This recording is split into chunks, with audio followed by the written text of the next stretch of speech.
మహాత్మా గాంధీ జాతీయ గ్రామీణ ఉపాధి చట్టాన్ని రద్దు చేయడాన్ని నిరసిస్తూ మహాత్మా గాంధీ వర్ధంతి సందర్భంగా కాకినాడ నగర సిపిఎం ఆధ్వర్యంలో రామారావుపేటలోని గాంధీ విగ్రహం వద్ద ప్రతిజ్ఞా కార్యక్రమాన్ని చేశారు.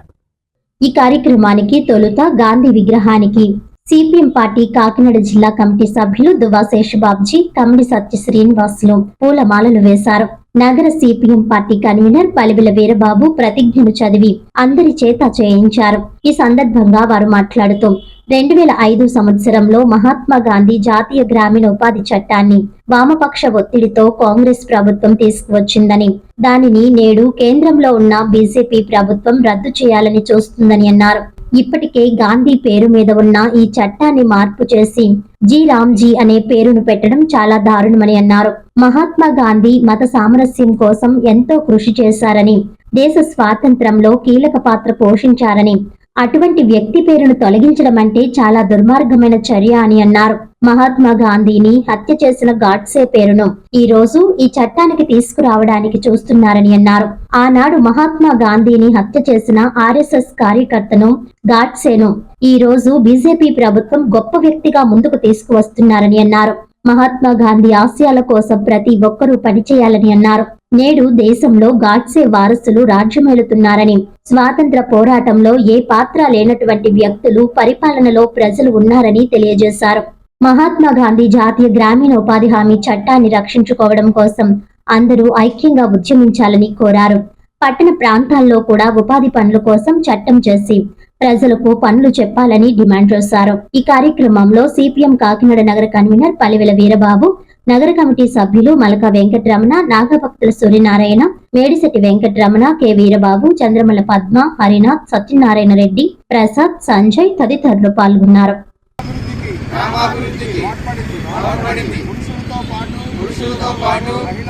మహిళలకు సమాన వేతనం ఇచ్చింది. వికలాంగులకు పనులు కల్పించింది. అన్ని ప్రదేశాల్లో సదుపాయాలు ఏర్పాటు చేసి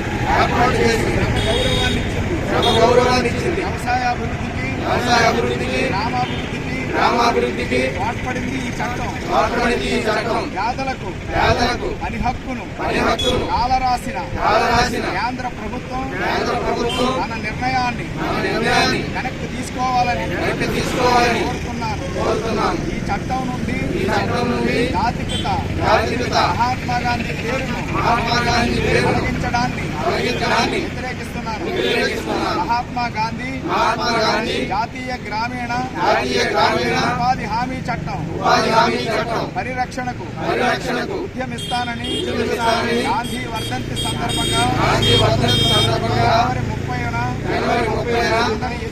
అందరి ఎదుట ప్రతిజ్ఞ చేస్తున్నాను. జోహార్ మహాత్మా గాంధీజీ. పునరుద్ధరించాలి మహాత్మా గాంధీ జాతీయ గ్రామీణ చట్టాన్ని, జాతీయ గ్రామీణ ఉపాధి హామీ చట్టాన్ని, మహాత్మా గాంధీ జాతీయ గ్రామీణ ఉపాధి హామీ చట్టాన్ని. వర్ధిల్లాలి మత సామరస్యం. ఈ సందర్భంగా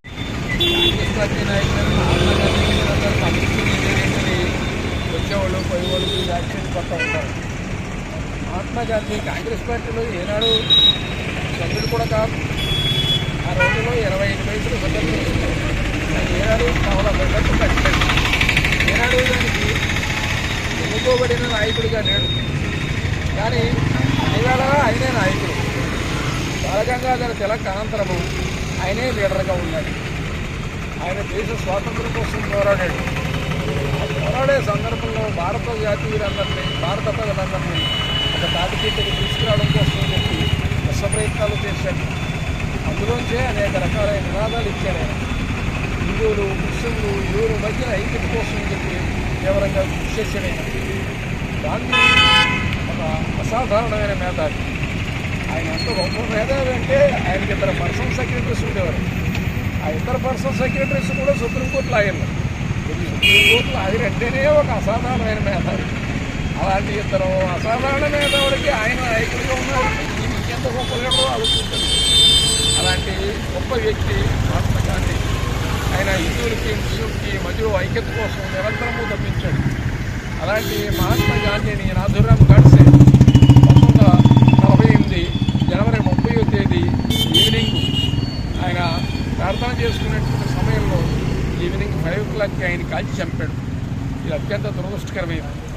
దేశవ్యాప్తంగా ప్రజలందరూ కూడా ఆ రోజుని తీవ్ర నిరసన వ్యక్తం చేశారు. దొరికిన ఆర్ఎస్ఎస్ కార్యకర్త కల్లా బడిత పూజ చేశారు. అదే పని రాజమండ్రిలో బాలాజీ దాస్ గారు చేశారు. సాయంత్రం 5 గంటలకి ఆయన సుబ్రహ్మణ్య మైదానంలో ఏదో సభ జరుపుతున్నాడు. ఆ సభ జరుపుతున్న టైంకి ఈ వార్త అందింది. ఇంకా సిటీలో ఎవడ దొరికితే అడిగే బడిత పూజ చేశాడు ఆయన. ఈ పరిస్థితి మహాత్మా గాంధీ మత సామరస్యం కోసం కృషి చేశాడు. మనం కూడా ఏంటంటే మారిన పరిస్థితుల్లో మత సామరస్యానికి పెద్దపేట గారి అవసరం ఉందని కోరుతున్నాను. వామపక్ష పార్టీలు, వ్యవసాయ కార్మిక సంఘాల పోరాట ఫలితంగా దేశవ్యాప్తంగా అమలులోకి వచ్చినటువంటి 2005 జాతీయ గ్రామీణ ఉపాధి హామీ చట్టం, ఆ తర్వాత అది మహాత్మా గాంధీ జాతీయ ఉపాధి హామీ చట్టంగా మారింది. ఈ 17-18 సంవత్సరాల్లో దేశంలో సుమారు 20 కోట్ల మందికి రోజు పని కల్పిస్తూ చేసిన 15 రోజుల్లోనే వేతనం ఇస్తూ పని ప్రదేశాల్లో సౌకర్యాలు కల్పిస్తూ పేదలకి ఒక పని హక్కుగా ఉన్నటువంటి జాతీయ గ్రామీణ ఉపాధి హామీ చట్టాన్ని కేంద్రంలో గత 11 సంవత్సరాలుగా మతోన్మాద బీజేపీ ప్రభుత్వం అధికారంలో ఉండి దాన్ని ఎంత నిర్వీర్యం చేయాలో అంత నిర్వీర్యం చేసింది. ఇప్పుడు మరింత బరి తెగించి ఆ చట్టాన్ని తొలగించింది, కొత్త చట్టాన్ని తీసుకొచ్చింది. దాని పేరు శ్రీరామ్ అంటే గాడ్సే పేరు మీద ఒక కొత్త చట్టం తీసుకొచ్చింది.